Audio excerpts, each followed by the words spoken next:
إن الحمد لله نحمده ونستعينه ونستغفره ونعوذ بالله من شرور أنفسنا ومن سيئات أعمالنا ما يهدي الله فلا مضل له وما يضلل فلا هادي له وأشهد أن لا إله إلا الله وحده لا شريك له وأشهد أن محمدا عبده ورسوله يا أيها الذين آمنوا اتقوا الله حق تقاته ولا تموتن إلا وأنتم مسلمون يا أيها الناس اتقوا ربكم الذي خلقكم من نفس واحدة وخلق منها زوجها وبث منهما رجالا كثيرا ونساء واتقوا الله الذين به والأرحم واتقوا الله الذي تساءلون به والأرحم إن الله كان عليكم رقيبا يا أيها الذين آمنوا اتقوا الله وقولوا قولا سديدا يصلح لكم أعمالكم ويغفر لكم ذنوبكم ومن يطع الله ورسوله فقد فاز فوزا عظيما ثم أما بعد ربي اشرح لي صدري ويسر لي أمري واحلل عقدة من لساني يفقهوا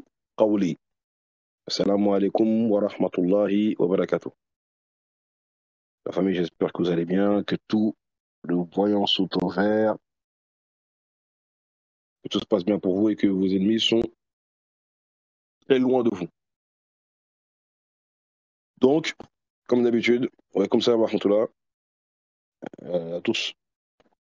Donc, la suite de notre silsila pour un peu la compréhension des épîtres de celui qu'on appelle Paul, qui s'appelle originellement Saul.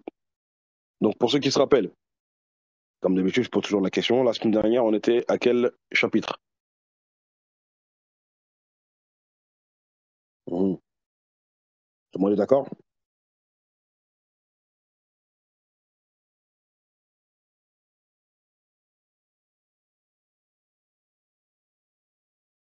Ok. Donc, Inch'Allah, sans plus tarder, le frère de Baki va nous rejoindre tout à l'heure et celui qui jouera le rôle du lecteur. Donc, je vais commencer parce qu'il est déjà minuit passé. Donc, Inch'Allah, frère, si tu peux mettre les 10 premiers versets, Barakofik. Donc, je lis. Bismillah. Donc, Paul dit, frère, le vœu de mon cœur et ma prière à Dieu pour eux, c'est qu'ils soient sauvés. Je leur rends témoignage qu'ils ont du zèle pour Dieu, mais sans intelligence. Ne connaissant pas la justice de Dieu et cherchant à établir leur propre justice, ils ne se sont pas soumis à la justice de Dieu. Donc ici, on voit que Paul dit, en fait, ici on sait que Paul est par d'Israël. Il dit qu'ils ne se sont pas soumis à la justice de Dieu, c'est-à-dire qu'ils n'ont pas été musulmans. Et oui, il y a le mot soumis ici. Chose que les chrétiens ne voient pas. Mais quand on leur dit quand on leur cite en arabe le mot musulman, ils grincent des dents. Mais ce mot est dans la Bible. De se soumettre à Dieu, c'est se soumettre à la justice de Dieu, aux ordres de Dieu, aux recommandations divines, aux ordonnances divines.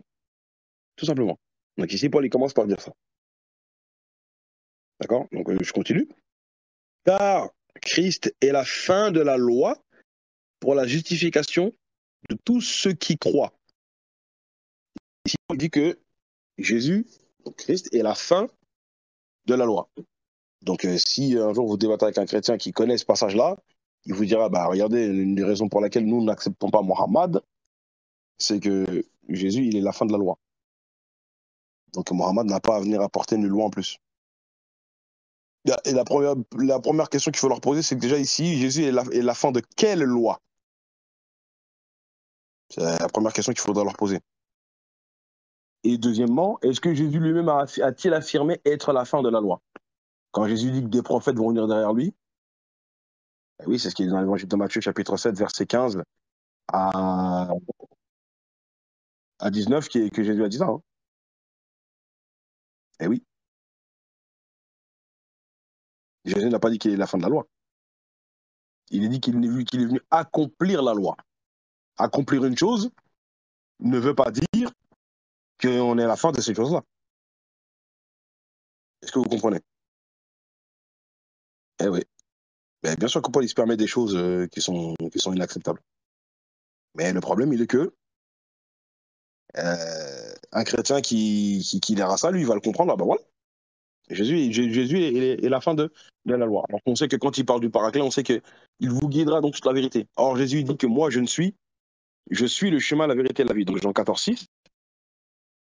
Jésus dit, je suis le chemin, la vérité et la vie. Donc, la vérité. Mais quand il parle du paraclet, dans Jean, chapitre 16, versets 12 et 13, il dit que le paraclet, en d'autres termes, Mohammed, et lui, par contre, lui, il vous guidera dans toute la vérité, ce qui est supérieur. Eh oui, il y a beaucoup de chrétiens qui ne voient pas ça. Est-ce que vous comprenez? D'accord?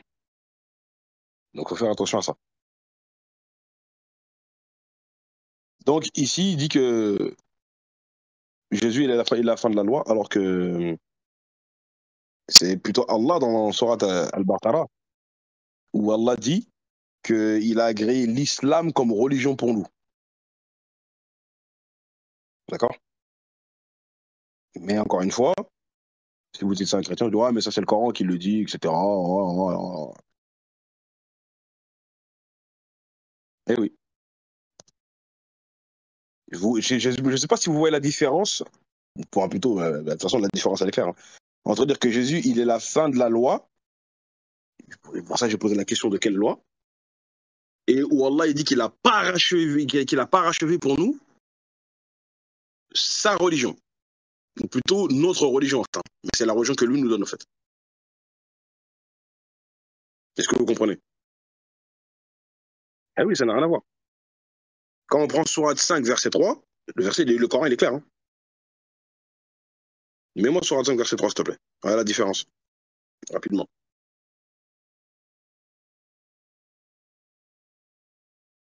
Voilà. Donc si je prends la phrase où Allah il dit, donc après avoir donné les ordonnances sur tout ce qui est le sacrifice rituel pour les bêtes, Allah il dit, moi aujourd'hui, j'ai parachevé pour vous votre religion et accompli sur vous mon bienfait. Et j'ai agréé l'islam comme religion pour vous. Juste cette phrase-là. C'est supérieur à ce que Paul dit. Hein. Donc ça contredit Jésus. Jésus ne dit pas qu'il est la fin de la loi.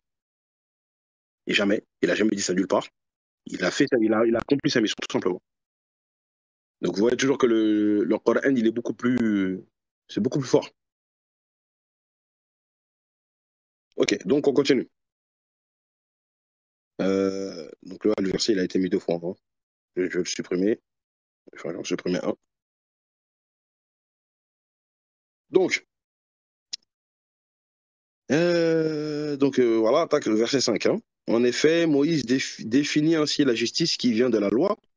L'homme qui mettra ces choses en pratique vivra par elle. Donc ici, Paul, il nous cite un passage de l'Ancien Testament. Et c'est la citation de Lévitique, chapitre 18, verset 5.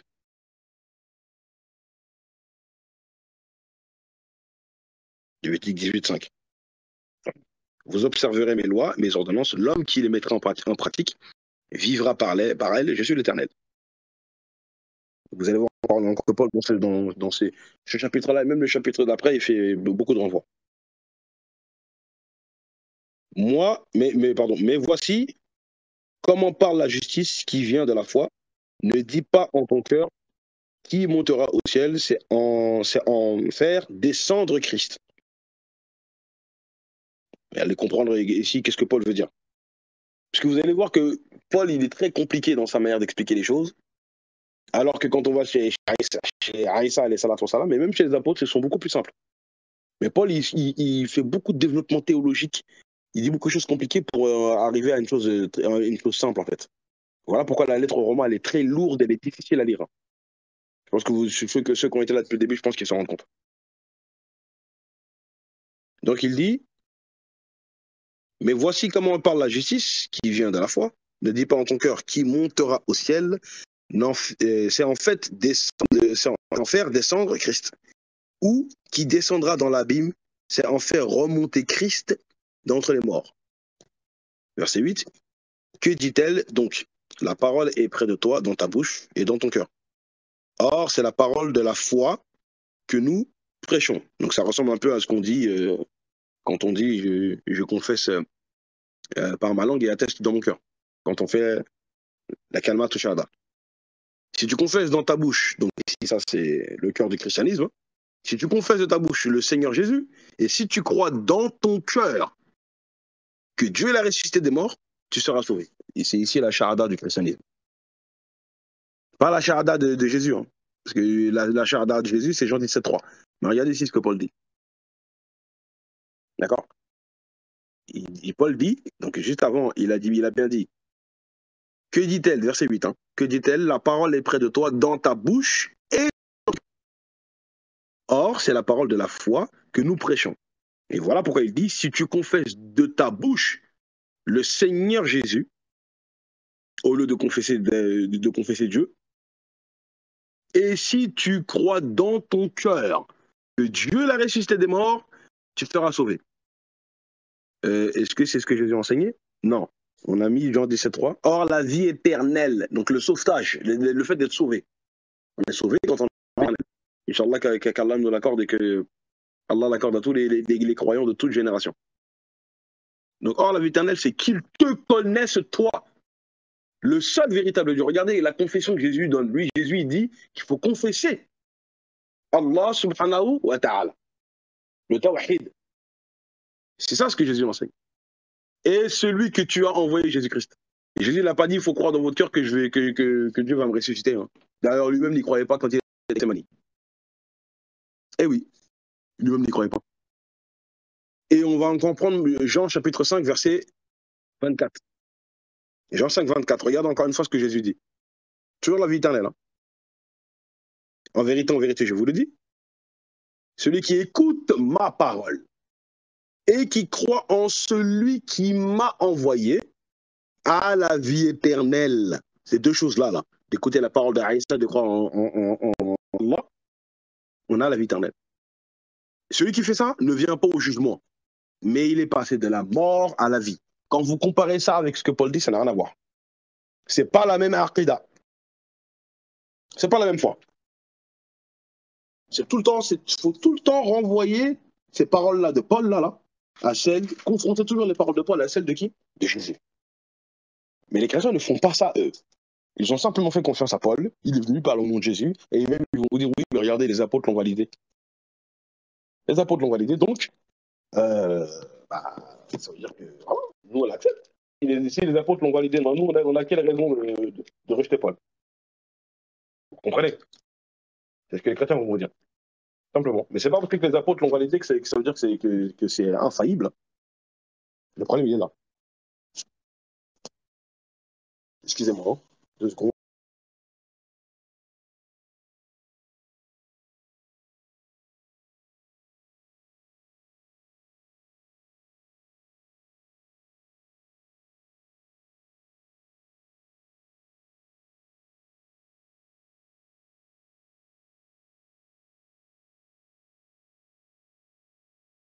Donc je disais, quand on confronte les enseignements de Jésus, pour le salut, pour être sauvé, eh ben, on compare ça à Paul. Et on voit que Paul, en fait, est en train d'inventer insidieusement une doctrine qui n'a rien à voir à celle que Jésus a dit. Si le salut passait par la mort de Jésus, Jésus l'aurait dit. Mais il ne le dit pas. D'accord? Donc il faut toujours rester vigilant par rapport à ça, Inch'Allah. On continue. Verset 10. Car c'est en croyant du cœur qu'on parvient à la justice, et c'est en confessant de la bouche qu'on parvient au salut, selon ce que dit l'Écriture. On va prendre les 10 autres versets. Inch'Allah.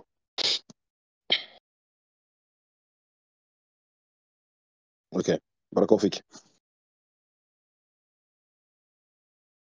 Voilà. Donc Paul, il continue à nous dire quoi?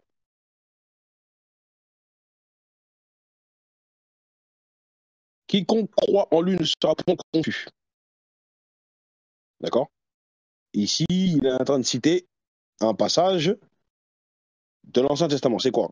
Quand il dit, vous allez voir le lien qui est fait. Quiconque croit en lui ne sera point confus.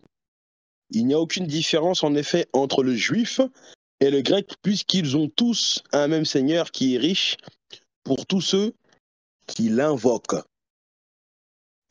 Ici, il y a un grave mensonge de la part de Paul.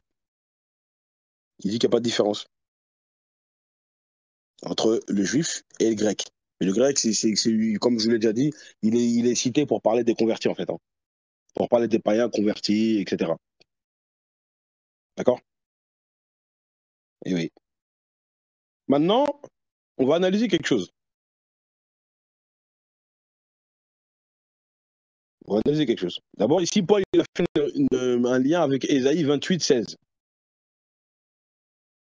D'accord? Ésaïe 28, 16, si tu peux mettre ça, s'il te plaît.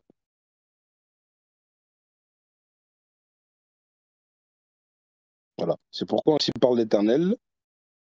Voici, j'ai mis pour fondement un sillon, une pierre éprouvée, une pierre angulaire du prix solidement posée. Celui qui la prendra pour appui n'aura point hâte de fuir. Mais quand on regarde ça, on dit que souvent, Paul il se réfère à la Septante.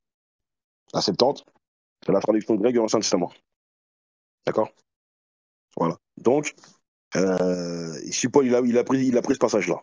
Et la pierre angulaire, selon le Nouveau Testament, ça serait qui? Ça serait Jésus. S'il n'y a pas de raison de rejeter cette parole, le verset 11. Mais quand il dit au verset 12, il n'y a aucune différence en effet entre les Juifs et les Grecs, puisqu'ils ont tous un même Seigneur et qui est riche pour tous ceux qui l'invoquent, bah, on va regarder ce que c'est vrai. Dieu n'a-t-il pas fait de distinction entre les Juifs et les Grecs, ou plutôt entre les Juifs et les païens? Parce que lui, il utilise le terme grec pour parler des païens convertis. Hein. D'accord? On va regarder ce que dit Deutéronome chapitre 7, versets 1 à 8. Regardez bien. Hein. Lorsque l'Éternel, ton Dieu, dans la Torah, c'est Dieu qui parle, hein, va faire entrer dans le pays dont tu vas prendre possession, donc la terre là où il y a tous les tumultes depuis 70 ans, Canaan, d'accord? Et qu'il chassera devant toi beaucoup de nations, les Étiens. Donc vous allez voir les 7 nations ici. Hein. Les Étiens, les Girgasiens, les Amoréens, les Cananéens, les Phersiens, les Éviens et les Jébuséens. 7 nations plus nombreuses et plus puissantes que toi. Lorsque l'Éternel ton Dieu tu les auras livrés et que tu les auras battus, tu les dévoueras par interdit, tu ne traiteras point d'alliance avec elles. Pas d'alliance. Aussi bien des alliances terrestres que spirituelles. Tu ne traiteras pas d'alliance avec elles et tu ne leur feras point grâce. Pas de rahma. Ça existe en islam, ça? On n'a pas de rahma pour les autres? Subhanallah. Ouais, pas de grâce. Hein.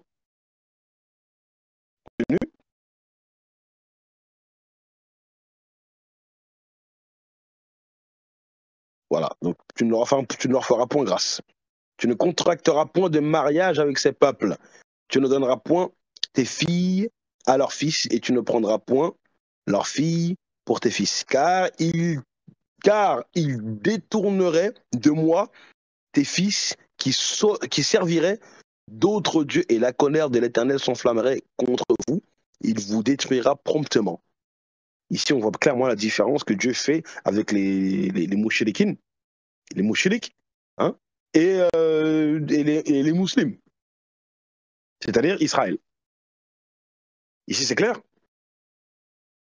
Voici au contraire comment vous agirez à leur égard. Vous renverserez leurs autels, vous briserez leurs statues, vous abattrez leurs idoles et vous brûlerez au feu leurs images taillées. D'ailleurs, ça, c'est un verset que j'ai souvent utilisé contre les catholiques pour dire qu'en vérité, les juifs et les vrais chrétiens devraient aller dans les églises catholiques et brûler toutes vos statues, détruire toutes vos pierres, toutes vos statues, tout.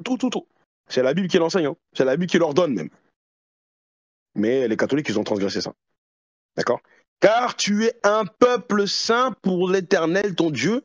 Ton Dieu t'a choisi pour que tu fasses un peuple qui lui appartient entre tous les peuples qui sont sur la face de la terre.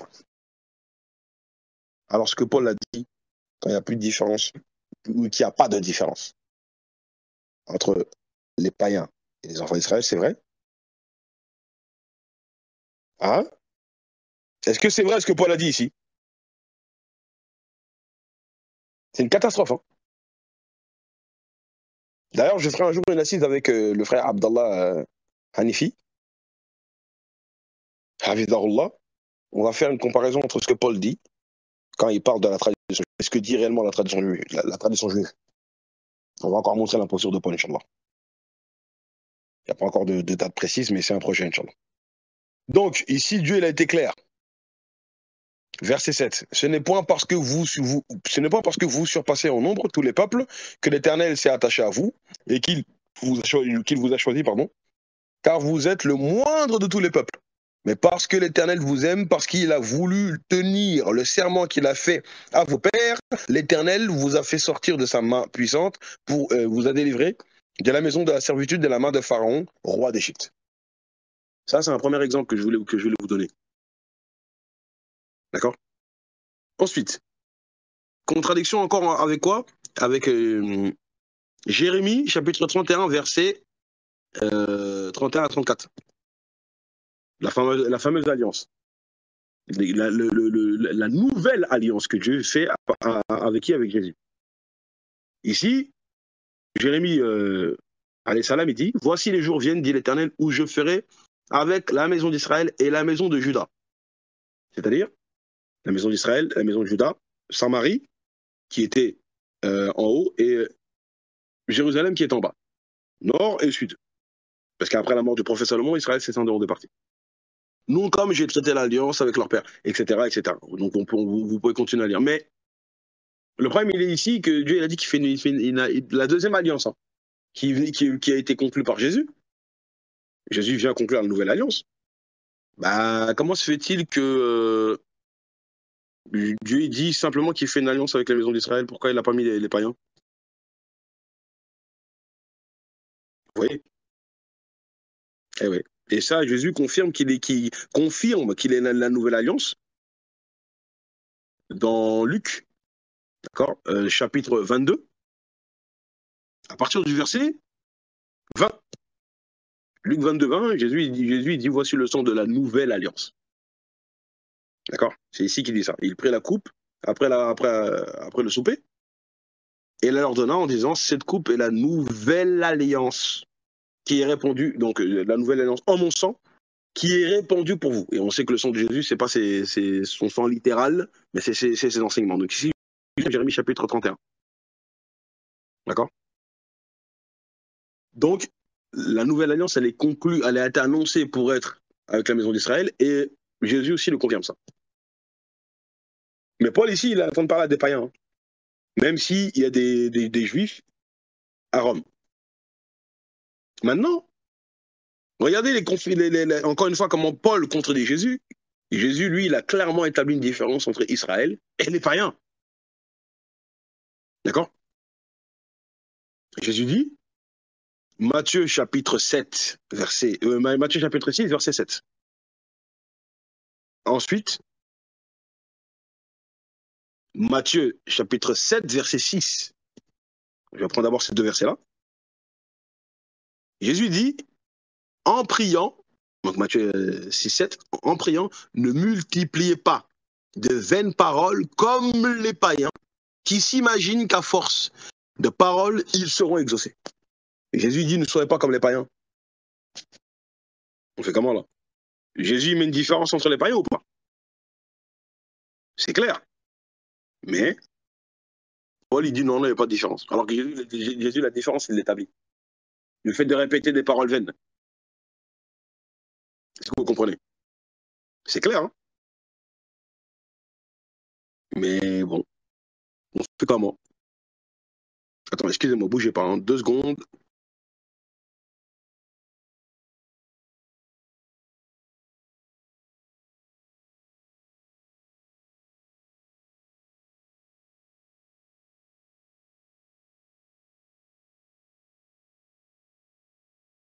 Donc, voilà, je vous disais que on a clairement ici que Jésus fait une distinction et il demande aux frères de ressembler aux païens. Comment maintenant Paul il peut venir nous dire qu'il n'y a pas de différence? Rappelez-vous de ça, hein, et on va faire une comparaison avec ce hadith de Rasulullah, alayhi salatu wassalam. Même dans le livre de Jérémie aussi, hein, il avait dit de ne pas ressembler aux païens qui prennent des arbres dans la forêt, etc. et qui les découpe et qui les ramène chez eux et qui les décore. Ça fait référence au sapin de Noël. Hein. Ne ressemblez pas aux gens des nations. Et Jésus, pareil, il dit ne ressemblez pas aux païens. Regardez ce hadith de Rasulullah alayhi wa sallam. Abu Huraira, radiallahu anhu, nous dit, relate que le messager d'Allah, sallallahu alayhi wa sallam, a dit, certes, les juifs et les chrétiens ne se tiennent pas, donc les juifs et les chrétiens ne se tiennent pas, différenciez-vous. Ils ne se tiennent pas, c'est-à-dire qu'ils ne sont pas corrects. Différenciez-vous d'eux. Jésus dit la même chose. Ne les imitez pas. Vous voyez que les paroles des prophètes, elles se ressemblent. Donc Jésus, il met une différence entre les enfants d'Israël, ceux qui l'écoutent, les croyants, et les païens. D'accord? Dans Matthieu 7,6, il a dit quoi? Ne donnez pas les choses saintes aux chiens. Donc les choses saintes, c'est tout ce qui est les enseignements de Jésus. Même vous regardez les enseignements chrétiens vous le disent. Ne donnez pas les choses saintes aux chiens. Ne jetez pas vos pères devant les porceaux. Encore les chiens et les porceaux et les porcs. Dans l'Ancien Testament, on sait que ça fait référence à des animaux impurs. Donc ici, il ne parle pas des enfants d'Israël, il parle des païens. De peur qu'ils ne les foulent aux pieds, ne se retournent et ne vous déchirent. Jésus dit, il ne faut pas donner aux païens. L'évangile. Ici, ça parle de l'évangile. D'accord? Matthieu, encore une fois, quand Jésus il a dit, donc Matthieu chapitre 10, verset 5 à 8. Regardez ce que Jésus dit là-bas. Tels sont les 12 que Jésus envoya après leur avoir donné les instructions suivantes. Barakofik, frère. N'allez pas vers les païens. S'il n'y a pas de différence avec les enfants d'Israël, pourquoi Jésus dit n'allez pas vers les païens? N'entrez pas dans les villes des Samaritains. Ici, Hanifi, on vous a souvent expliqué que ici, Jésus parle des païens samaritains, c'est des colons qui sont venus de l'extérieur. Pas les Samaritains israélites de souche. Mais il dit quoi? Regardez le contraire. Allez plutôt, voilà le contraire. Allez plutôt vers les brebis perdues de la maison d'Israël. Allez prêcher et dites, donc aux enfants d'Israël, là, et dites, le royaume de Dieu est proche. Guérissez les malades, ressuscitez les morts, purifiez les lépreux, chassez les démons. Vous avez reçu gratuitement des guérissements. Est-ce que les païens n'avaient pas des cas de maladie? Il n'y avait pas des cas de lépreux à guérir? Est-ce que les païens n'avaient pas des cas de mort à ressusciter? Est-ce que les païens n'avaient pas des cas de lépreux à ressusciter? Si. Mais Jésus dit, ignorez-les.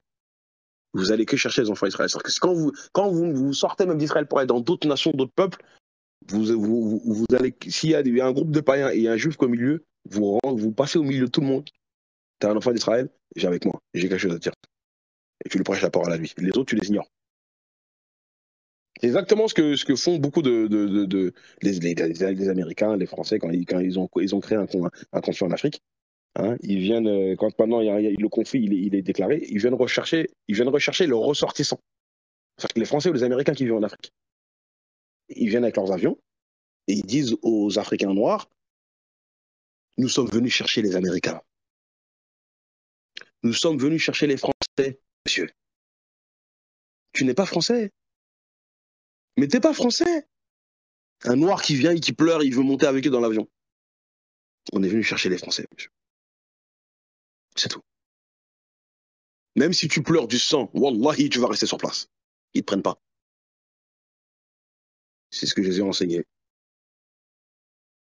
Eh oui. Mais Paul nous dit, il n'y a pas de différence. On fait comment? Voilà. Donc, on continue.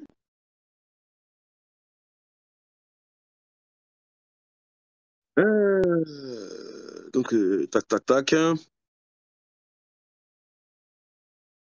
Voilà, verset 13. Car quiconque invoquera le nom du Seigneur sera sauvé. Comment donc invoqueront-ils celui en qui ils n'ont pas cru? Il y a des chrétiens ici qui vont vous dire ici que Paul parle de Jésus. Hein. Ils ne se tiennent pas en place. Ça c'est Jésus. Donc, si on peut invoquer Jésus, ça veut dire que Jésus est Dieu. Hein, faites attention aussi à ce passage-là. Hein. Alors que le mot Seigneur, il peut aussi bien renvoyer à Jésus qu'à Dieu. Mais on n'invoque pas Jésus, on invoque Dieu. Donc ça ne peut que parler de qui? De Dieu. À partir du moment où tu rejettes un prophète de Dieu, qui a été envoyé de la part de Dieu, bah, tu rejettes Dieu. Donc c'est clair qu'ici, Paul ne parle pas de Jésus. Hein. Donc, comment donc invoqueront-ils celui en qui ils n'ont pas cru? Et comment croiront-ils en celui dont ils n'ont pas entendu parler? D'accord? Donc ici, on peut rentrer Jésus ici. Les Juifs qui n'ont pas entendu parler de Jésus, ils ne peuvent pas savoir. Et comment entendront-ils parler s'il n'y a personne qui prêche? C'est exactement ce que nous, les musulmans, nous disons aux musulmans qui vivent au milieu des chrétiens ou d'autres personnes hein, qui ne sont pas forcément des chrétiens, et vous leur faites jamais d'arwa. Quand même, ils peuvent savoir, que Mohammed est venu pour eux. Est-ce que vous comprenez? Donc, je continue. Verset 15. Comment y aura-t-il des prédicateurs s'ils ne sont pas envoyés, selon qu'il est écrit, qu'ils sont beaux les pieds de ceux qui annoncent la paix, de ceux qui annoncent de bonnes nouvelles. D'accord? Donc voilà, Paul, vous allez voir qu'il fait beaucoup de renvois hein, avec l'Ancien Testament. Donc ici, c'est toujours Romains 10. Là, c'est le verset 15 hein, que je vous ai lu. Et Paul, il fait un renvoi à quoi ici? À Isaïe 52,7. Est-ce que tu peux mettre Isaïe 52,7 rapidement, s'il te plaît? Qui sont beaux sur les montagnes, les pieds de celui qui apporte la bonne nouvelle, qui publie la plaie de celui qui apporte de bonnes nouvelles, qui publie le salut de celui qui dit à Sion, ton Dieu règne. Donc voilà, les gens, en fait, Paul, il est en train de faire d'arwa. Mais quand vous verrez que les versets sont différents, c'est parce que dans les commentaires chrétiens, j'ai vérifié. Hein, ils nous disent que Paul, c'est basé de la Septante. Or, la Septante, c'est une traduction du texte hébraïque en grec. Donc, il n'a même pas utilisé le texte original. Vous voyez? Donc, il faut faire attention à ça. Voilà pourquoi il y a des différences. Donc, il utilise une traduction pour prêcher. Il n'utilise pas le texte original. Maintenant, c'est parce qu'il n'est pas face à des Israélites qui parlent l'hébreu. Donc, il a utilisé la traduction. Et ensuite, il dit, mais tous n'ont pas obéi à la bonne nouvelle. Aussi, Ésaïe dit-il, Seigneur, qui a cru à notre prédication. Et là, il faut faire attention, c'est parce que Paul, il est en train de... Ici, là, je vous pose une question, c'est un passage très important. Est-ce que vous voyez de quel... le renvoi que Paul fait ici? Il a utilisé quelle parole? Verset 16, là, quand il dit, qui a cru à notre prédication? Vous voyez, c'est quel passage? C'est une question que je vous pose. Les élèves, là.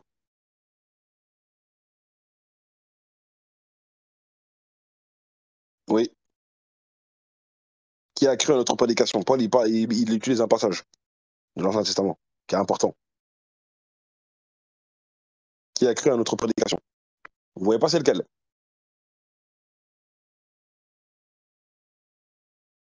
Ok. Mets-moi Ésaïe chapitre 53, verset 1. S'il te plaît, frère. Barakovic. Qui a cru en ce qui nous a été annoncé? Qui a reconnu le bras de l'Éternel? C'est ça, Paul cite. Eh oui. Vous voyez? Donc, il faut faire attention, même si c'est pas littéralement le même texte, parce qu'il utilise la Septante. Mais Paul, il parle de ce passage-là. Parce que ce qui est très étonnant chez Paul, c'est que Paul n'utilise pas Isaïe dans ses épîtres. Les passages d'Ésaïe 53, enfin, il n'utilise pas Isaïe 53, les passages que les chrétiens utilisent pour dire oui, ça parle de Jésus. Ouais, par ses meurtrissures, nous sommes guéris, etc. Une brebis muette qu'on mène à l'abattoir, etc. Des versets qui pourraient faire croire que ça parle de Jésus. Alors, j'ai déjà donné 2 cours sur Ésaïe 53 pour démontrer d'après l'Ancien Testament et d'après le Nouveau Testament que c'est problématique de l'utiliser à Jésus en réalité. Donc ici, à ma connaissance, pour l'instant, c'est le seul passage que Paul utilise de Isaïe 53. Ce qui est étrange, parce que comme c'est lui le fer de l'ange de la doctrine que comme quoi Jésus est venu mourir sur la croix pour les péchés de l'humanité, c'est étrange qu'il n'ait pas utilisé les versets les plus populaires d'Ésaïe 53. C'est étrange. Il a utilisé que le verset 1. Est-ce que vous comprenez? D'accord? Donc, il faut faire attention à ça. Je continue. Ainsi la foi vient ainsi la foi vient de ce qu'on entend, et ce qu'on entend vient de la parole de Christ. Là, il dit que ce qu'on entend, ça vient de la parole de qui? De Christ. Mais le problème, c'est que quand on va chez Christ, en fait, il dit pas la même chose que toi. C'est pour ça que c'est bien beau de dire oui, ça vient de la parole de Christ. Mais le Christ, il a dit quoi? Il prêche pas la même chose que toi, mon ami, hein. Eh oui. Donc c'est pour ça qu'il faut rester concentré quand Paul il fait référence à Jésus comme ça. Verset 18. Mais je dis, n'ont-ils pas entendu? Au contraire, leur voix est allée par toute la terre et leur parole jusqu'aux extrémités du monde. Mais je dis, Israël ne l'a-t-il pas su? Moïse le premier dit, j'exciterai votre jalousie par ce qui n'est point une nation, je provoquerai votre colère par une nation sans intelligence. Et ici, Paul fait encore référence à la Torah, Deutéronome chapitre 32, verset 21. Il a pris ce passage-là. Ici, des passages comme ça, hein, ils sont sans plus le développer. Ils ont excité ma jalousie par ce qui n'est point Dieu, c'est-à-dire que ici, Dieu il fait référence au veau d'or. Ils m'ont hérité par leur vaine idole, et moi j'exciterai leur jalousie par ce qui n'est pas un peuple, je les hériterai par une nation insensée. Il y a beaucoup de juifs qu'on reconnaît ici, ça parle des musulmans. Eh oui. Mais le renvoi dans le Coran al-Karim, eh ben, on sait que ça parle de nous.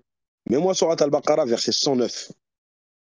On va voir les juifs qui sont jaloux de qui réellement. S'il te plaît, frère. Surat al-Baqarah, verset 109. Regardez bien. Hein.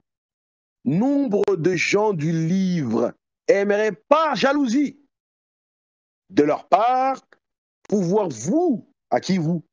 Le vous ici, c'est qui? C'est les chrétiens ou c'est les musulmans? C'est la question que je vous pose.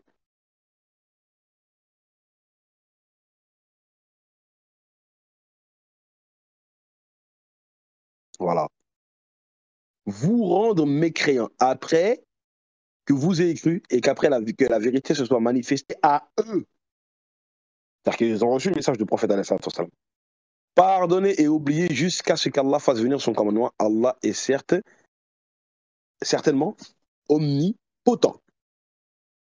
Donc le Coran nous confirme que les Yahoud, et même les chrétiens, parce qu'on peut rentrer ici les chrétiens aussi dedans, ils sont jaloux de nous. Ils ne sont pas jaloux des chrétiens. Et c'est clair qu'ils ne sont pas jaloux. En fait, le seul contexte dans lequel, ou dans le seul sens dans lequel les juifs peuvent être jaloux des chrétiens, c'est par rapport au nombre de chrétiens qu'il y a sur la terre. C'est tout. Mais par rapport à leur dogme, mais ils les considèrent comme des boucheliquines, comme des égarés. Ils ont fait énormément de commentaires là-dessus, des vidéos là-dessus, c'est acté, c'est clair. Par contre, nous, on a la même caractéristique que les chrétiens parce qu'on est des milliards par la grâce d'Allah. Takbir.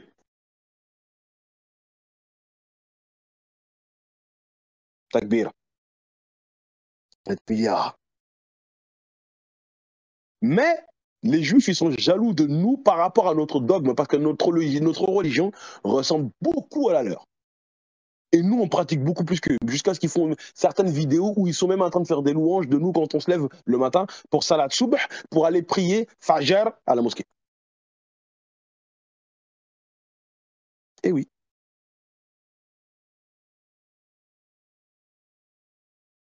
Vous comprenez.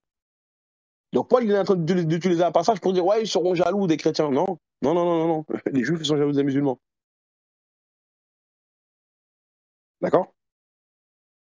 Ok, donc je continue.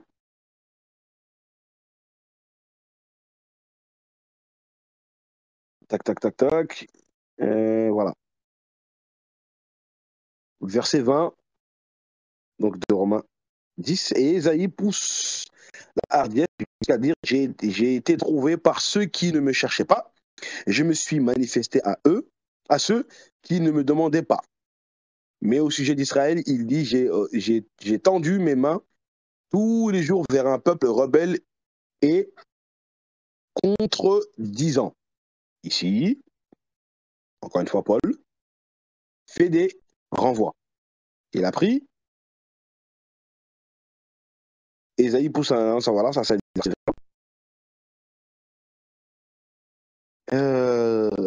tac, tac, tac, tac, bougez pas.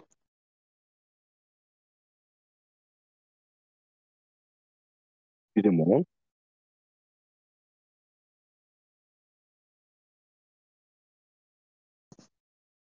Voilà. Donc ici, Paul il a pris Ésaïe 65.1.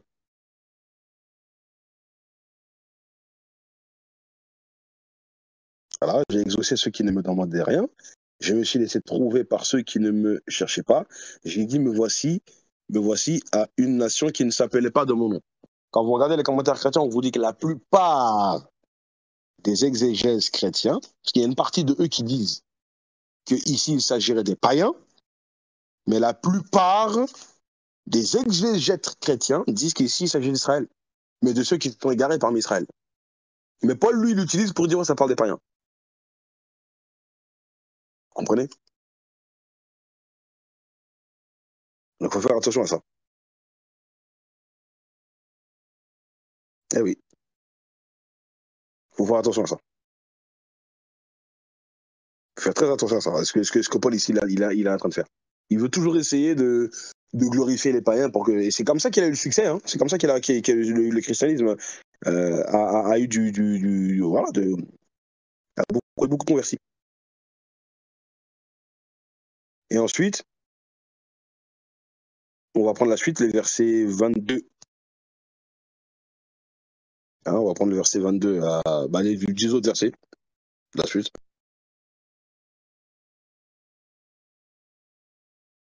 Même pas, c'est à la fin du chapitre que je raconte. C'est à la fin du chapitre. Voilà, donc ici, on commence, on entame le chapitre 11. Elle dit quoi? Dès le début, il dit, je dis donc, Dieu a-t-il rejeté son peuple? Point d'interrogation. Loin de là. Tout de suite, derrière, il donne la réponse. Il pose une question, mais il répond lui-même. Loin de là. Car moi aussi, je suis israélite de la postérité d'Abraham et de la tribu de Benjamin. Donc ici, on sait de quelle tribu Paul il est. Maintenant, Paul ici, il dit que Dieu n'a pas rejeté les enfants d'Israël.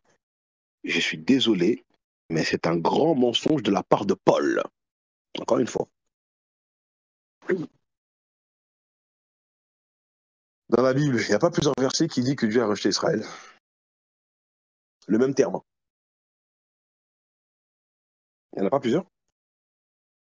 Regardez bien. Ah, subhanallah. Osée, chapitre 4, verset 6.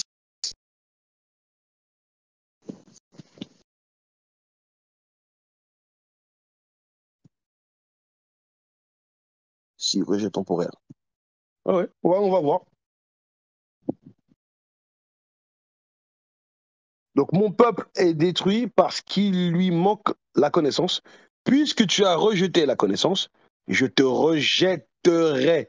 Et tu seras dépouillé de mon sacerdoce, puisque tu as oublié la loi de ton Dieu. J'oublierai aussi tes enfants. C'est pile l'inverse. Eh oui. Maintenant, bien sûr. Oui, mais c'est un rejet temporaire, Dieu les repêche. Oui, oui, on sait très bien que Dieu les rejette, après il les reprend, il les rejette, il les reprend, il les rejette, il les reprend. Mais si ça arrive jusqu'à Jésus, et s'ils sont rejetés après Jésus, on fait comment là? C'est pas fini. 2 Rois, chapitre 17, verset 18 à 20, s'il te plaît. Voilà qu'on fait. Aussi l'Éternel s'est-il fortement irrité contre Israël. Parce qu'ici, ça parle du contexte de la Samarie, et que les Samaritains, ils ont fait beaucoup d'idoles. Voilà pourquoi ils ont été assiégés par des rois de la Syrie, etc., de Babylone. Ils sont venus, ils ont déporté les enfants d'Israël. C'est Allah qui les a envoyés pour les châtier. Hein. Et on nous dit que de l'autre côté, à Jérusalem aussi, il restait que la race de Juda. Mais même la race de Juda, vous allez voir ce qui est dit ici, eux aussi, ils ont fait du shirk. Donc aussi l'Éternel s'est irrité contre Israël et les a-t-il éloignés de sa face. Il n'est resté que la tribu de Juda. Juda même n'avait pas gardé les commandements de l'Éternel, son Dieu, et ils avaient suivi les coutumes établies par Israël. L'Éternel a rejeté toute la race d'Israël, il les a humiliés, il les a livrés entre les mains des pillards, et il a fini par les chasser loin de sa face. On fait comment là? Ici, on nous dit que l'Éternel a rejeté toute la race d'Israël. Donc c'est arrivé plusieurs fois. Le prophète Osée et le prophète Ésaïe ne sont pas de la même époque. Hein. Est-ce que vous comprenez? Il y a plusieurs versets comme ça. Même Proverbe, chapitre 1, verset 28. Qu'est-ce qu'on nous dit verset 28 jusqu'à 33. Proverbe 1, 28 à 33, s'il te plaît. Ben oui, exactement. Voilà qu'on fait que. Voilà qu'on fait que, Mariam. Ouais, le Coran, c'est un livre antisémite. Déjà, comment tu dis, comme on dit en malien, Gassaram Marak. Comment tu peux être bête? Tu dis le Coran est un livre antisémite, alors que le Coran est un livre qui provient des sémites. Dis le Coran est anti-juif, oui, dis ça à la rigueur. Et même c'est faux. Hein. Parce que ici, on voit que c'est la Bible qui l'est réellement. Mais le Coran sort de la bouche d'un sémite. Bête ou quoi? Mohammed, c'est un sémite. Hein. Les Arabes, c'est des sémites. Mais c'est un terme qui est utilisé comme ça simplement pour faire peur aux gens. Donc, ici, on nous dit quoi? Alors, ils m'appelleront, je ne répondrai pas. Ils me chercheront et ils ne me trouveront pas. Parce qu'ils ont haï la science et qu'ils n'ont pas choisi la crainte de l'Éternel. Et qu'ils ont dédaigné toutes mes réprimandes.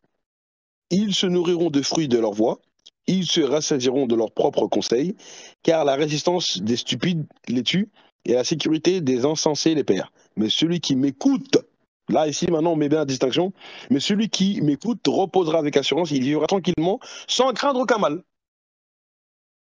Toujours ceux qui obéissent à Allah, Allah il les garde, c'est normal. Mais celui par contre qui désobéit à Allah, il est rejeté, il est rejeté. Ça c'est clair ça. L'Ancien Testament a toujours été comme ça. Hein. D'accord? Je ne sais pas pourquoi il y a un verset 1 Thessaloniciens 2,15. Je ne sais pas. Pourquoi tu as mis ce verset? Ce sont ces juifs qui ont fait mourir le Seigneur, Jésus le prophète, ouais, qui nous a persécutés, qui nous place, ouais, voilà, il nous place pour un Dieu. Ouais, bah oui, exactement, j'ai capté. Ennemi de tous les hommes, oui, ce passage, il est terrible. Les juifs, ils sont ennemis de tous les hommes. Ouais. C'est un passage qu'on a souvent utilisé même dans nos débats religieux. Voilà qu'on fait pour la référence. Ah bah oui, c'est ça.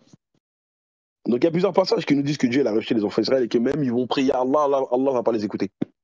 Alors que c'est une contradiction, enfin plutôt c'est plutôt l'inverse, avec le nom de Ishmaël.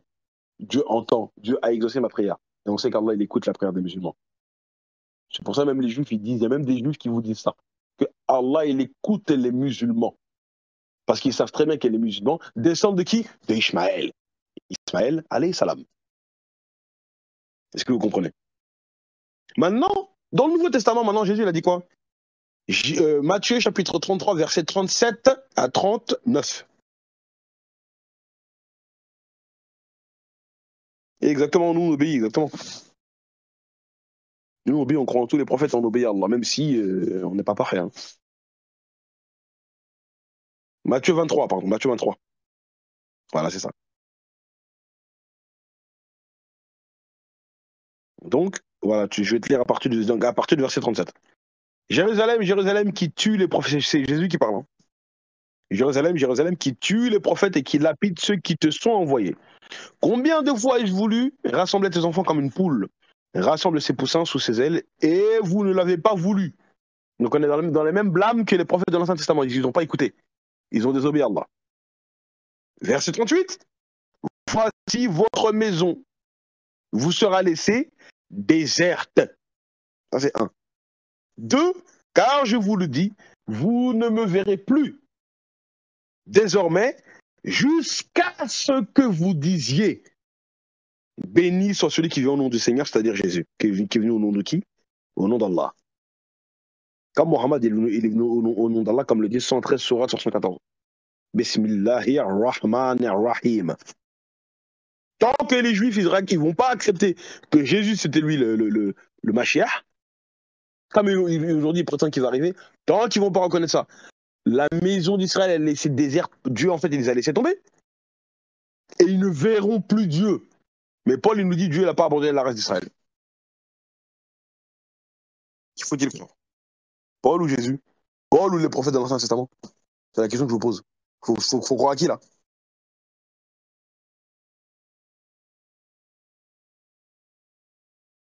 Vous comprenez? C'est en contradiction flagrante. Hein. D'accord? Il n'y a que Mariam qui répond.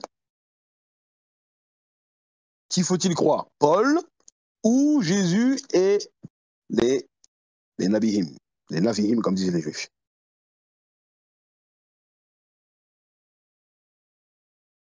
Allez, ma salam. Eh oui, c'est ça. Donc, je continue. Comme ça, j'essaie de terminer le chapitre rapidement.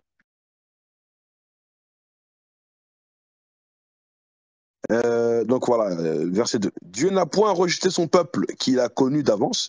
Ne savez-vous pas que ce que l'Écriture rapporte d'Élie, comment il adresse à Dieu cette plainte contre Israël?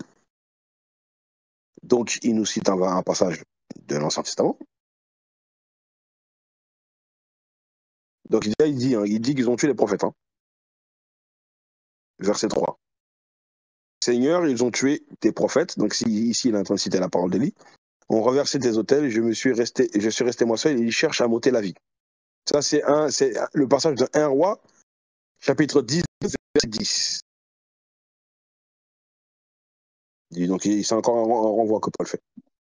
Il répondit, j'ai déployé mon zèle pour l'Éternel, le Dieu des armées, car les enfants d'Israël ont abandonné ton alliance. Ils ont renversé. Il y a beaucoup de passages qui nous disent que les enfants d'Israël ont abandonné l'alliance. Hein. Car ils ont versé tes autels, ils ont tué par l'épée tes prophètes, je suis resté seul, je suis resté moi seul, et ils cherchent à m'ôter la vie. Même lui, il était menacé de mort par les enfants d'Israël. Subhanallah. Combien de prophètes ont-ils comporté comme ça? Vous comprenez? Donc Paul ici, il est en train de faire ce renvoi-là. Ensuite, verset 4. Mais quelle réponse Dieu lui fait-il? Je me suis réservé 7000 hommes qui n'ont point fléchi les genoux devant Baal. En fait, Allah, il est en train de montrer que parmi les enfants d'Israël, il y en a par contre qui ne sont pas tombés dans le shirk. Même Allah dans le Coran, il est juste et quand il parle des enfants d'Israël, il fait une distinction avec un petit groupe d'entre eux qui n'ont pas désobéi à Allah. D'accord? C'est que ça, c'est quelle sourate que je me souvienne de tête? Quand Allah il demande que ça me revienne, sauf d'un petit groupe d'entre eux.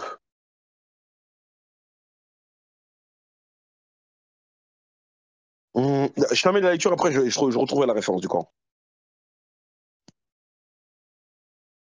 Donc, je continue. Donc ici, il est encore en train de faire un renvoi.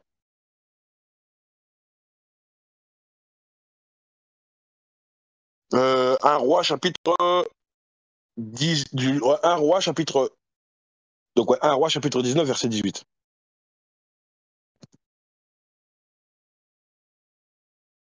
Voilà, mais je laisserai en Israël 7000 hommes. Donc ça, c'est la réponse de Dieu au prophète Élie. Hein. Tous ceux qui n'ont pas fléchi les genoux. Donc, mais je laisserai en Israël 7000 hommes, tous ceux qui n'ont pas fléchi les genoux devant Baal et dont la bouche ne les a pas lésés. Paul a encore fait son voilà. Verset 5. De même aussi, dans le temps présent, il y reste selon l'élection de la grâce. Or, si c'est par grâce, ce n'est plus par les œuvres, autrement, la grâce n'est plus une grâce, et si c'est par les œuvres, ce n'est plus une grâce, autrement, l'œuvre n'est plus une œuvre. D'accord? Vous comprenez que Paul, il est en train de... Je vous ai dit, Paul, il est compliqué. Hein. Paul, il est compliqué. Souvent, c'est comme ça. D'accord? Donc, je disais, ouais, dans le Coran, il y a un passage qui m'échappe un peu, qu'il faut que je retrouve. Tac, tac, tac, tac, bougez pas.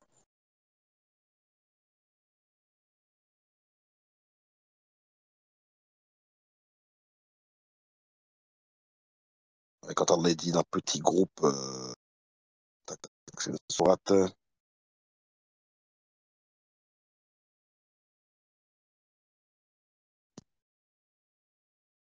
Que je retrouve ce verset-là. Inch'Allah. Ouais, par rapport aux enfants d'Israël, quand Allah dit pardonne-leur.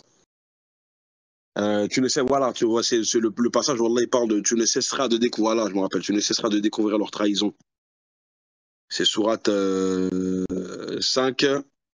Ouais, c'est sourate 5. Verset Verset 13. Mais le verset 13, Surat Al-Maïda, ouais. Voilà, c'est ça. Exactement, voilà, c'est ça, pour la conflit. J'ai retrouvé le passage.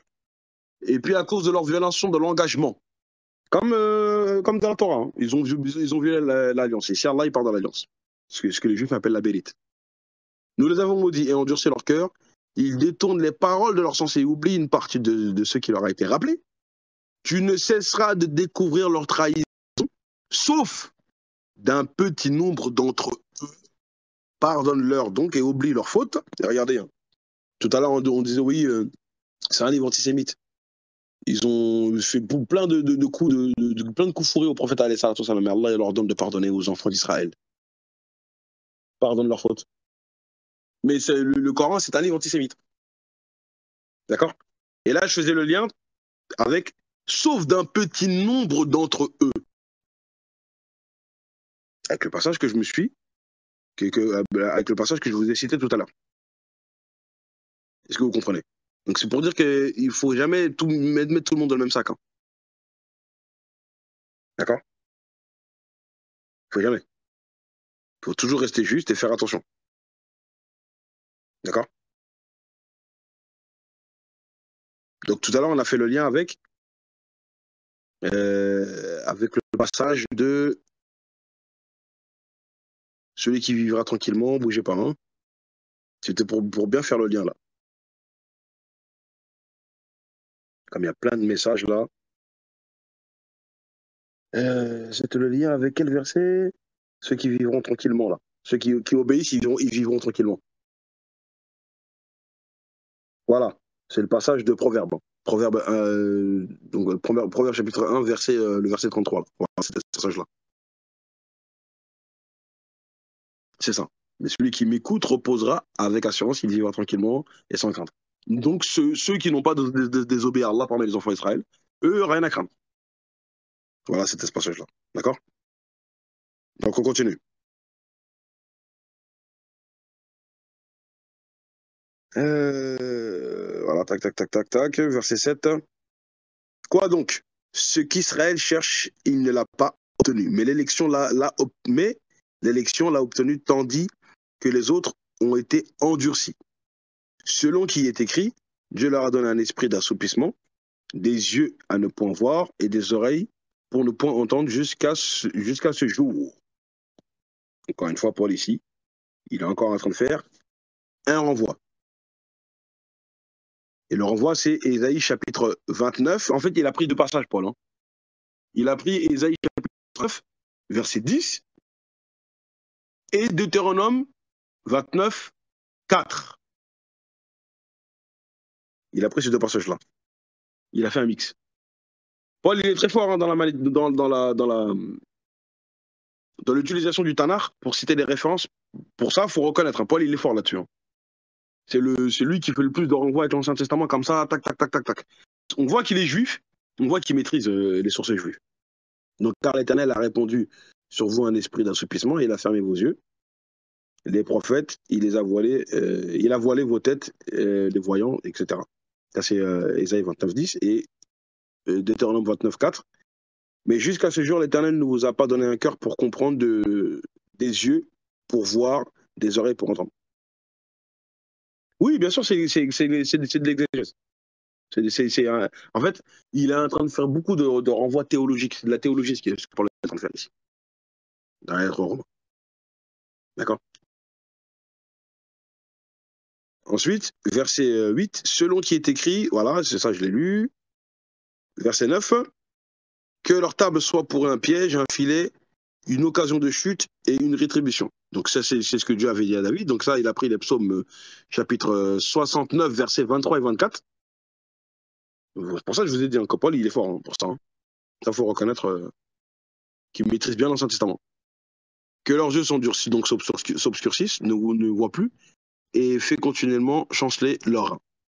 Et répandez sur eux ta colère et que ton ardente fureur les atteigne. Donc Paul, il utilise la Septante. Voilà pourquoi les versets sont différents, comme je vous l'ai dit. Et verset 10, que leurs yeux soient courbés, endurcis, pour ne point voir. Et voilà, c'est ça. Donc on va prendre la suite. Si tu peux me mettre les 10 autres versets, s'il te plaît. Verset 11 à 21. Ouais, c'est bon, comme ça avant. Ok, la suite. Je dis donc, est-ce pour tomber qu'ils ont bronché? Loin de là. Mais par leur chute, le salut est devenu accessible aux païens. Regardez bien ce qu'il dit. Hein. Il fallait que Israël chute pour que les païens puissent rentrer. Mais le plus haut, c'est que Dieu n'a pas rejeté Israël. Alors celui qui chute parce qu'il est mécréant, il est automatiquement rejeté.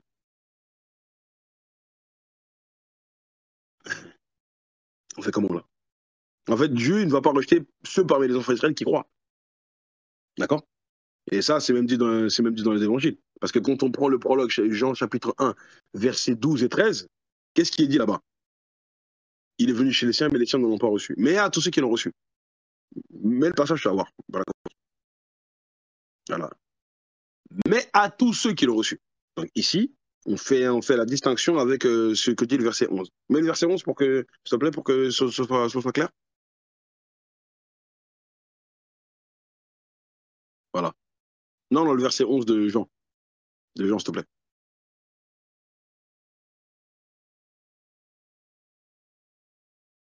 Elle est venue chez les siens, c'est-à-dire les Israélites. Et les siens ne l'ont pas reçu. Verset 12. Mais à tous ceux qui l'ont reçu. Il y a des chrétiens, des fois, qui prennent ce passage-là pour dire que ça parle des païens. Non.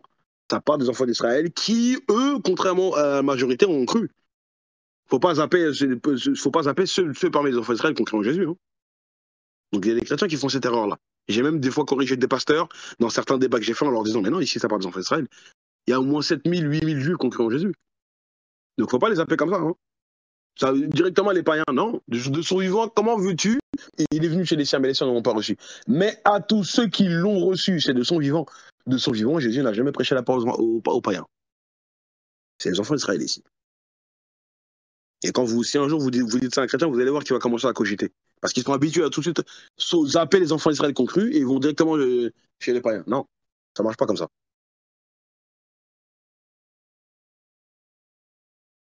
Donc, il fallait que voilà, verset 12. Voilà, ici il dit, je dis donc, est-ce pour tomber qu'ils ont bronché loin de là. Mais par leur chute, le salut est devenu accessible aux païens afin qu'ils fussent excités à la jalousie. Donc il reprend encore le passage de Deutéronome qu'on a cité tout à l'heure. Or, si leur chute a été la richesse du monde, leur amoindrissement, la richesse des païens. Combien plus en sera-t-il quand ils se convertiront tous? Je vous le dis à vous, païens, en tant que je suis apôtre des païens, je glorifie mon ministère. Encore un passage qui est très utilisé par les chrétiens. Paul, regardez, Paul, c'est lui l'apôtre des païens. Mais là, ça contredit encore une fois ce que vous dites dans Matthieu 28, 19. Parce que dans Matthieu 28, 19, vous dites que Jésus il a envoyé ses apôtres à les prêcher à toute l'humanité. Donc ils sont apôtres des païens. Et si Jésus il leur dit d'aller prêcher à toute l'humanité, ils sont plus que apôtres des Juifs. Mais ici, Paul il dit que je suis l'apôtre des païens. Comme il l'a aussi dit dans la lettre de Galates et il a contredit Pierre dans Acte 15. D'accord? Donc ici, c'est un passage que les chrétiens aiment bien utiliser. Verset 14. Afin, s'il est possible, d'exciter la jalousie de ceux de ma race et d'en sauver quelques-uns. Donc, en étant jaloux, ils vont venir se convertir. Car si leur rejet a été la réconciliation du monde, que sera leur réintégration, sinon une vie d'entre les morts? Vous voyez comment Paul... C'est pour ça en fait que les chrétiens ils ont un certain état d'esprit. Vous voyez bien qu'ils ont suivi plus ce que Paul a dit que Jésus. Verset 16. Or, si les prémices sont saintes, la masse l'est aussi. Et si la racine est sainte, les branches le sont aussi.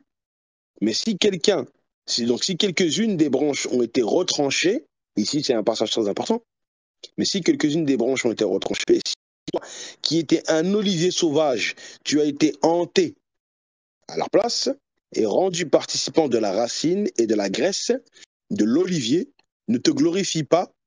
Ici, Paul, il est en train de parler aux païens en disant qu'ils sont étrangers. Hein. D'accord? Ne te glorifie pas aux dépens de ces branches. Si tu te glorifies, sache que ce n'est pas toi qui porte la racine, mais que c'est la racine qui te porte. Retenez bien ça. Hein.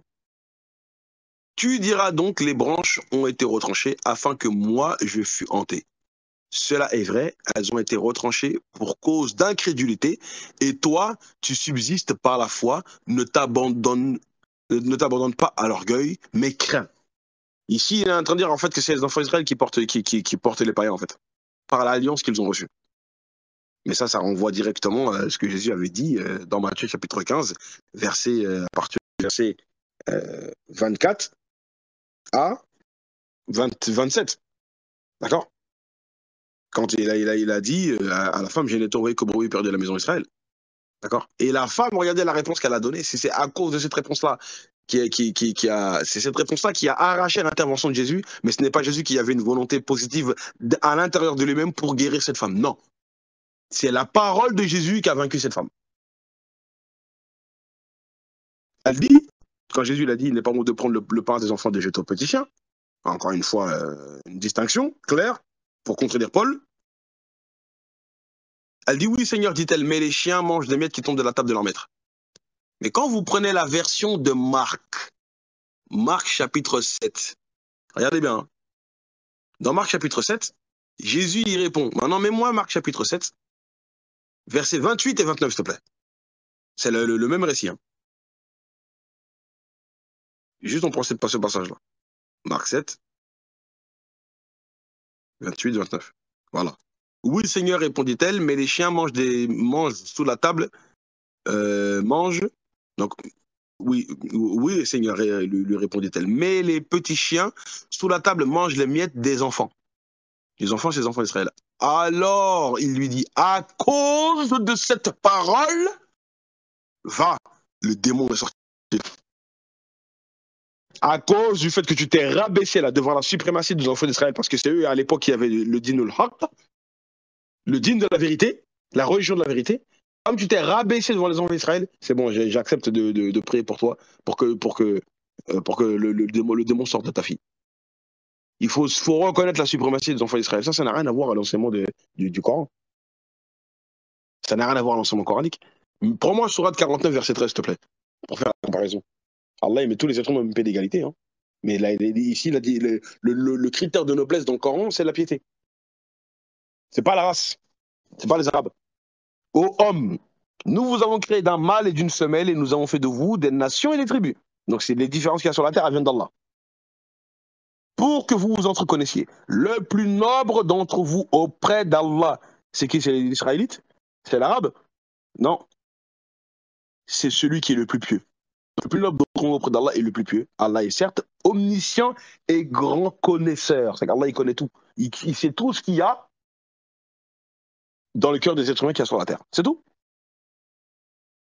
Mais même quand on va chez Paul, dans ce qu'il a dit là dans la lettre aux Romains, là, le passage que je vous ai lu, il est même en train de mettre les enfants d'Israël au-dessus des païens, hein, même s'il dit qu'il est apôtre des païens. Mais dans ce qu'il a expliqué, la racine c'est Israël et eux sont les branches. Eh oui. Mais les chrétiens, ils aiment bien citer ce passage-là, ils ne se rendent même pas compte que Paul, en fait, il est en train de mettre les enfants d'Israël au-dessus. Subhanallah. C'est que ça, c'est quand on lit les Écritures avec un fanatisme et sans prendre du recul pour être objectif. Donc, on va prendre le verset 20 à 30. Et après, on prendra les 6 derniers versets. Comme ça, on a fini la lettre. Donc, de Romains 11. Ok. Ensuite, frère. Cela est vrai. Elles ont été retranchées pour cause d'incrédulité, et toi, donc, voilà, ça je l'avais lu, verset 21.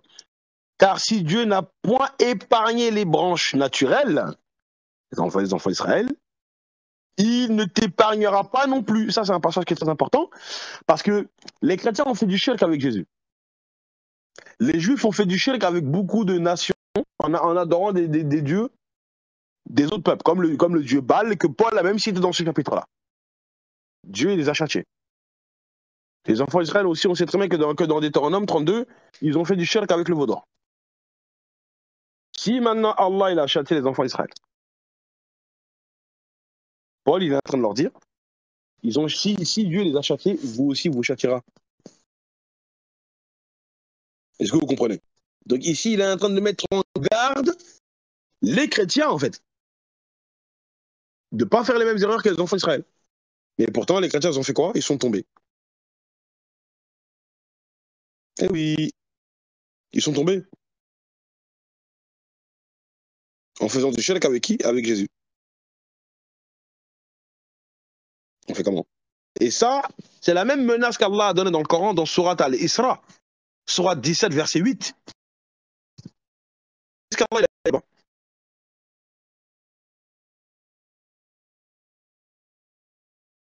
D'accord? Eh oui. Allah, il a dit quoi? Parce qu'Allah, ici, c'est le contexte. Hein, c'est quand il parle de deux prédictions. Il a fait deux prédictions où les enfants d'Israël vont commettre deux injustices, deux turpitudes sur la terre. Et ces deux prédictions, elles ont été déjà établies. Est-ce que vous comprenez? En fait, regarde, prends Surat, donc voilà, mets-moi le verset 4 de Surat Isra, donc Surat 17, mets-moi le verset 4, verset 5, et ensuite tu mets le verset, voilà, tu mets le verset 7 jusqu'à 8, voilà, comme ça on a le contexte. Mon frère Ismaël, Arvizahullah, il vous a déjà fait des cours là-dessus. Donc Allah, il dit, c'est Israël, comme Paul, hein. Nous avions décrété pour les enfants d'Israël et annoncé dans le livre, par deux fois, vous sèmerez la corruption sur la terre et vous allez transgresser d'une façon excessive. Lorsque vient l'accomplissement de la première de ces deux prédictions, donc ça c'est après la mort de Salomon, ils ont fait du shirk, ils ont fait n'importe quoi. Donc voilà pourquoi Allah leur a supprimé leur temple. Nous envoyons contre vous certains de nos serviteurs doués d'une force terrible qui pénétrait à l'intérieur des demeures et la prédiction accomplie. Donc ça, ici on sait qu'il s'agit des Grecs, de mémoire. D'accord? Ici il s'agit des Grecs qui sont venus et qui ont détruit le temple d'Israël. Ensuite, nous vous donnâmes revanche sur eux. Donc la révolte des Maccabées, comme on le voit dans le livre des Maccabées. Ensuite, nous vous donnâmes revanche sur eux et nous vous renforçâmes en biens et en enfants. Et nous fîmes de vous un peuple plus nombreux. Si vous faites le bien, vous le faites à vous-même. Et si vous faites le mal, vous le faites à vos dépens. Puis quand vient la dernière prédiction, ça maintenant c'est à l'époque de Aïssa alayhi salatu salam. Donc puis qu'on vient à la dernière prédiction, ce fut pour qu'ils affligent vos visages et entrent dans la mosquée comme ils y étaient entrés la première fois et pour qu'ils détruisent complètement ce dont ils se sont emparés. La destruction du temple de Jérusalem en 70. Il se peut que votre Seigneur vous fasse miséricorde si vous récidivez. Regardez bien le verset 8. Hein.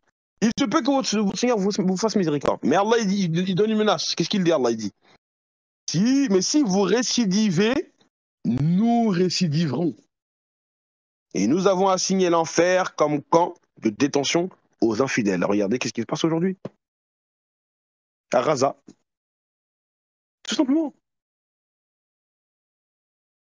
Donc Paul, il les a mis en garde, il a mis en garde les chrétiens. Ne faites pas comme les enfants d'Israël. Et Allah, dans le Coran, 600 ans après, il refait encore une menace. Attention, restez tranquille. Mais si la Bible nous a appelé un peuple courade ou courroide, c'est pas pour rien. Vous comprenez?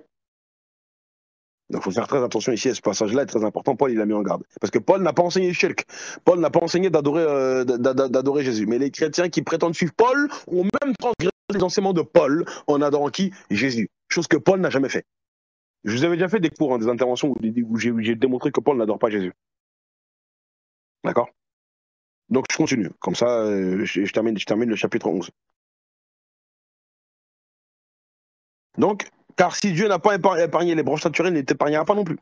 Considère donc la bonté et la sévérité de Dieu, sévérité envers ceux qui sont tombés, et bonté de Dieu envers toi si tu demeures ferme dans cette bonté. Autrement, tu seras aussi retranché. Menace.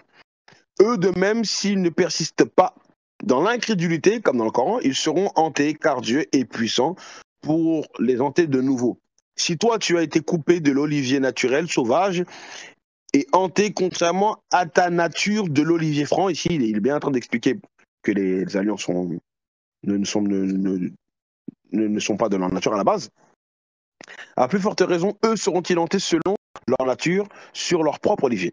Car je veux, car je ne veux pas, frères, que vous ignorez ce mystère, afin que vous ne, que vous regardiez point, que vous ne vous regardiez point comme sages, c'est qu'une partie d'Israël est tombée dans l'endurcissement, jusqu'à ce que la totalité des païens soit entrée.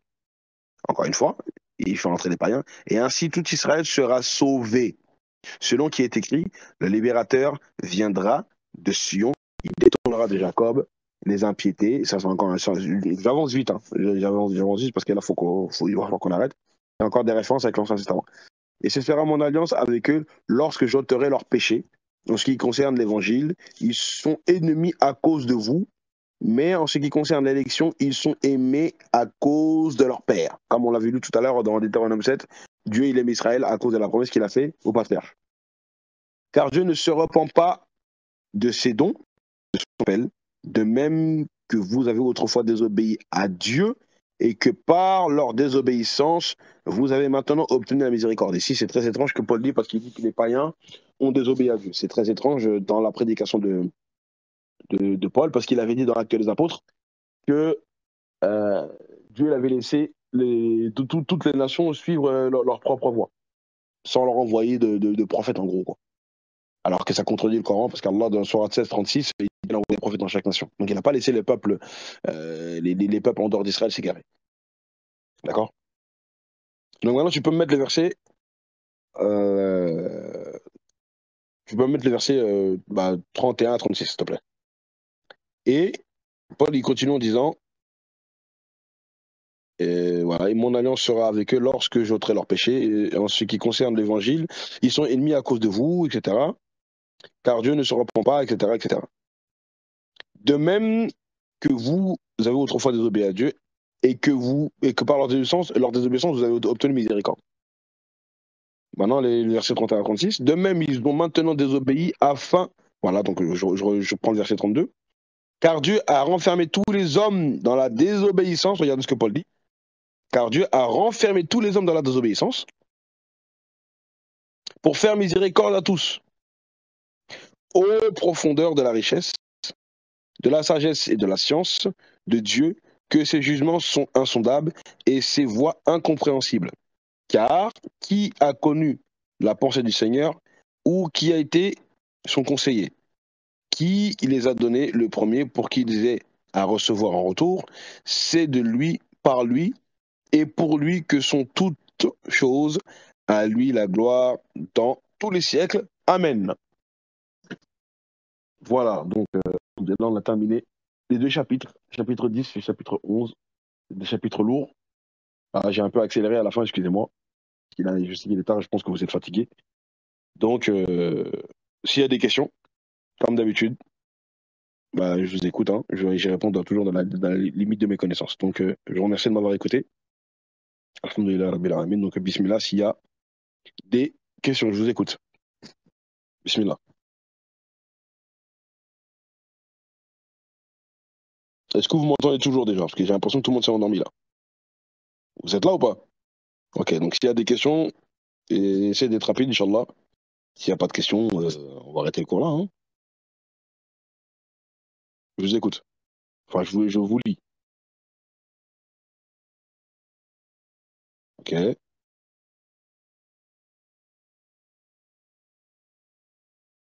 En tout cas, vous comprenez bien que dans sa lettre, Paul, il est toujours en train d'essayer de mettre en avant les païens. Il parle de la chute d'Israël pour que les païens puissent y rentrer.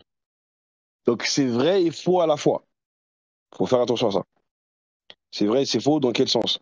C'est qu'il y a les prosélytes que Dieu a fait rentrer. Les prosélytes, on sait très bien que ce ne sont pas des Israélites, mais des gens qui pratiquaient le judaïsme. Mais lui, Paul, il est parti prêcher aux païens purs. Donc là, il est en train de prêcher à des Romains.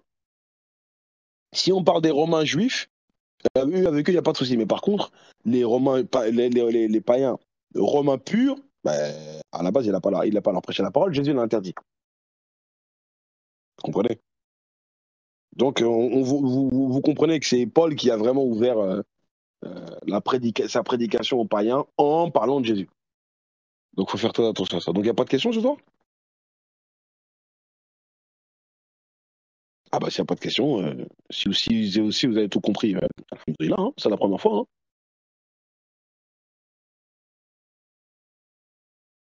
Je vois qu'il y a Nusaïb il y a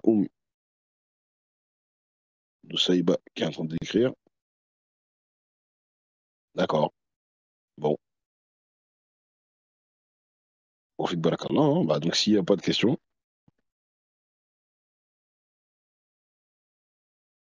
Le jugement de Dieu quand Allah va les juger.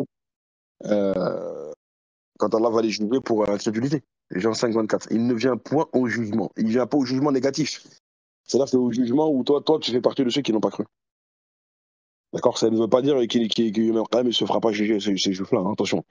Il se fera juger forcément, mais lui, il n'aura pas le jugement de condamnation. C'est ça, en fait, le sens de ce que Jésus dit ici. Tu vois. C'est ça. Parce que Jésus l'a expliqué, le jugement de ceux qui ne croient pas dans le même évangile, hein, toujours dans Jean. Cette fois-ci, dans Jean, chapitre 12. Qu'est-ce que Jésus l'a dit? Tac, tac, tac, je te redonne le verset. Jean, chapitre 12, versets 47 et 48. Regarde ce que Jésus dit là-bas. Si tu peux me mettre la référence, s'il te plaît. Voilà. Si quelqu'un entend mes paroles et ne les garde point, ce n'est pas moi qui le juge, car je suis venu non pour juger le monde, mais pour sauver le monde. Donc, c'est-à-dire le monde israélite. Celui qui me rejette et qui ne reçoit pas mes paroles à son juge. La parole que j'ai annoncée, c'est elle qui le jugera au dernier jour. Ici, Jésus, il est en train de parler de ceux qui sont incrédules à son égard. Tu comprends? Donc c'est ça, en fait, qu'il faut comprendre. C'est-à-dire qu'il n'aura pas le jugement des kafars. Toi, t'as pas cru, Jahannam. Lui, il aura un jugement, mais son jugement sera positif, parce qu'il a cru. Est-ce que tu comprends? Ah oui, parce que de toute façon, toute l'humanité sera jugée. Mais ceux qui meurent en étant des croyants, bah, aucune crainte sur eux. Tu comprends? Donc quand Jésus dit ne viens pas au jugement, c'est le jugement négatif dans le sens qu'il se fera châtier par Dieu, il se fera juger comme étant quelqu'un qui n'a pas, qui n'a pas cru. Comme Dieu l'a dit dans Deutéronome chapitre 18, verset 19. Regarde ce que Dieu dit dans Deutéronome 18, 19. Et si quelqu'un n'écoute pas mes paroles qu'il dira en mon nom, c'est moi qui en demanderai compte. Toujours dans le même contexte. Quelqu'un qui ne croit pas, lui, il va rendre des comptes. Mais des comptes dans le sens que pourquoi t'as pas cru. Exactement, exactement, voilà, c'est toujours dans le même sens. Tu reçois ton livre de la main droite, comme Allah dans le Coran il le dit, hein. Il y a plusieurs versets où Allah il parle de ça, et le livre de la main gauche. Celui qui reçoit son livre de la main gauche, aïe aïe aïe aïe aïe, aïe aïe aïe, c'est terrible pour lui, d'accord? Tout simplement, d'accord? Donc Allah par exemple il le dit dans Sourate 17 verset 71, hein. Vous comprenez? Voilà. Et celui qui reçoit par contre celui qui reçoit le livre de la main gauche, pour lui, destruction, hein. C'est terrible. Par exemple, sourate Al-Haqqa, donc la sourate qui révèle la vérité, hein. La sourate qui montre la vérité, verset 25. Allah, il a dit quoi?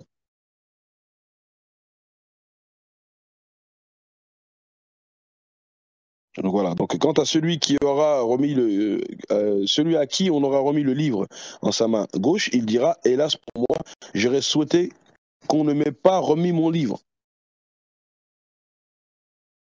Donc ça, c'est pour celui qui le reçoit de la main gauche, hein. Le jour où nous appellerons chaque regroupement, chaque groupement, pardon, d'hommes par leur chef, ceux à qui on remettra le livre dans la main droite liront leur livre avec plaisir et ne subiront pas la moindre justice, ne serait ce que d'une pellicule d'une date. Par contre, quant à celui à qui on aura remis le livre en sa main gauche, il dira, hélas pour moi, j'aurais souhaité qu'on ne m'aurait pas... Comme, voilà, c'est le verset que j'ai cité plus haut. C'est le même verset. Donc voilà, ça va dans le même sens, hein. Ouais. Il y en a même, ça serait le livre derrière leur dos, comme le dit euh, l'autre sœur, Mariam, qu'Allah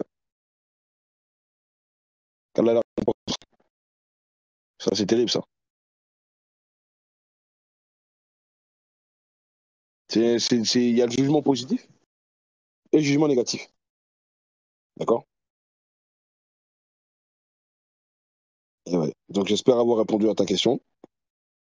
D'accord?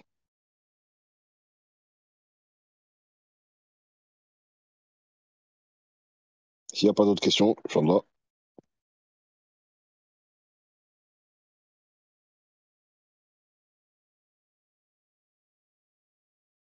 Tawfiq Barakallah. Ah, c'est ça, sur 84, 10. Après, pour savoir, il y a tout dans la diffusion de l'interprétation du Nouveau Testament sur YouTube. Ouais, ouais, toujours. Hein. Mes cours, ils sont enregistrés sur Hani Academia. Toujours, Inch'Allah. Donc, la famille, on va s'arrêter là. Je vois que ce soir, vous n'avez pas trop de questions, si vous avez compris. Je pense que vous commencez à comprendre un petit peu Paul. Hein. Il fait beaucoup de développement théologique pour arriver à quelque chose de simple. Il est comme ça. D'accord. Alors que quand on va chez Aïssa, salam, comme je vous l'ai dit, ou même les épîtres où on le verra, hein, parce que de toute façon, je vais faire tout le Nouveau Testament, Inch'Allah. Vous verrez que les autres sont beaucoup plus simples. Hein. Pierre, Jean, Jacques, l'épître de Jacques, il est très beau. On sent beaucoup plus la vérité là-bas. Et surtout, quand on va chez Aïssa, mais Paul, il est lourd à lire. Très lourd. Donc, voilà, je vous remercie de m'avoir écouté. C'est toujours un plaisir d'échanger avec vous. Si ça a été clair, tant mieux. Alhamdulillah Rabbil Alamin. Donc je vous donne rendez-vous jeudi prochain, hein, comme d'habitude. Donc qu'Allah vous récompense, qu'Allah vous pardonne vos péchés, passés, présents, futurs, et ainsi qu'à moi-même. Qu'Allah nous fasse toujours qu'on soit des musulmans qui seront musulmans jusqu'à notre dernier maintenant, c'est la fin qui est très importante, qui est très importante. Qu'Allah fasse toujours de vous une fierté pour l'islam et les musulmans. Et mes respects à vous, chapeau bas. Donc, rendez-vous jeudi prochain, Inch'Allah, pour les deux autres chapitres, chapitres 12 et 13. Inch'Allah. Hein, malgré tout, on avance. Hein. On avance, parce qu'il n'y a que 16 chapitres. Donc, j'essaierai de faire le jeudi d'après les trois chapitres. 14, 15, 16. Comme ça, on aura fini la lettre aux Romains, Inch'Allah. Donc, je vous remercie de m'avoir écouté. Subhanakallahumma wa bihamdik. Ashhadu an la ilaha illa ant. Astaghfiruka wa atubu ilayk.